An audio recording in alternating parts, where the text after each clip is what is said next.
Dress പർച്ചേസിങ്ങിൻ്റെ second video ആയിരുന്നു ഇത്. അപ്പം നമ്മൾ തുപ്പാശ്ശേരിയിൽ നിന്ന് ഇറങ്ങിയിട്ട് നേരെ വന്നത് എസ് ഭാരതിലോട്ടായിരുന്നേ. അപ്പോൾ എസ് ഭാരതി വന്നപ്പോൾ നമുക്ക് വണ്ടി പാർക്ക് ചെയ്യാനുള്ള സ്പേസ് കിട്ടില്ല. കാരണം എന്ന് വെച്ചാൽ അവിടെ മൊത്തം ആളായതിൻ്റെ പേരിൽ നമുക്ക് വണ്ടി പാർക്ക് ചെയ്യാൻ സ്പേസ് എങ്കിലും നമ്മൾ അവിടെ അഡ്ജസ്റ്റ് ചെയ്ത് വണ്ടിയൊക്കെ പാർക്ക് ചെയ്തിട്ട് നമ്മൾ ഗ്രൗണ്ട് ഫ്ലോറിലുള്ള നമ്മുടെ മെറ്റീരിയൽ സെക്ഷനിലോട്ടാണ് പോയത്. അപ്പോൾ അവിടെ ചെന്നപ്പോൾ നമ്മൾ ഉദ്ദേശിച്ച മെറ്റീരിയൽ കിടപ്പുണ്ട്. ഇതായിരുന്നു ഞങ്ങൾ ഉദ്ദേശിച്ച മെറ്റീരിയൽ. അപ്പം ഞങ്ങൾക്ക് ഇതിൽ ഏത് കളർ എടുക്കണമെന്നുള്ള കൺഫ്യൂഷനായിരുന്നു. അവിടെ ഇരിക്കുന്നതിൽ കുറച്ച് മെറ്റീരിയൽസേ ഇരിപ്പുള്ളൂ.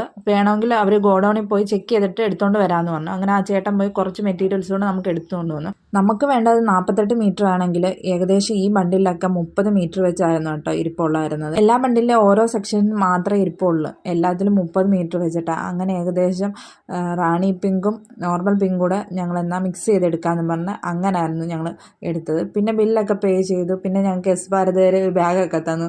അത്രയും മെറ്റീരിയൽസ് എടുത്തതിൻ്റെ വലിയൊരു ബാഗും ഒക്കെ തന്നു. പിന്നെ കുറച്ച് ടിഷ്യൂ പേപ്പറൊക്കെ തന്നു. എസ് ഭാരതി കയറിയ സമയത്ത് ഏകദേശം ഒരു 4-5 മണിയായി കാണത്തേയുള്ളൂ. തിരിച്ച് ഞങ്ങൾ ഇറങ്ങിയ സമയമായപ്പോഴത്തേക്ക് ഒരു 7-7:30 ആയി. സാധനം എല്ലാം വാങ്ങിച്ച് ഞങ്ങൾ നേരെ വണ്ടിയിൽ എടുക്കലോട്ട് വന്നു. വണ്ടിയിലോട്ട് സാധനം എല്ലാം വെച്ചിട്ട് ഇനി നേരെ വീട്ടിലേക്ക്. അപ്പോൾ ഈ വീഡിയോ ഇത്രയും